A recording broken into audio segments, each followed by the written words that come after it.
పుండ్లు అయినాయి. పుండ్లు అయితే మేకపిల్ల పసుపు నూనె పెడుతున్నాం. ఈ మేకపిల్లకి మూతికి మొత్తం పుండ్లైనాయంట, అందుకోసం అని పసుపు నూనె కలిపి పెడుతురు. ఆ పుండ్లు తగ్గుతాయి అంట, అందుకోసం అని పెడుతురు.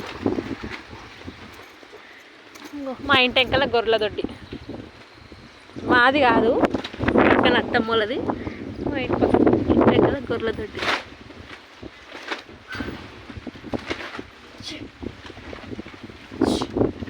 రాత్రి వాన పడ్డది కొంచెం, అందుకోసం కొంచెం చిత్తడిగా ఉంది. ఇది గొర్రెల దొడ్డి.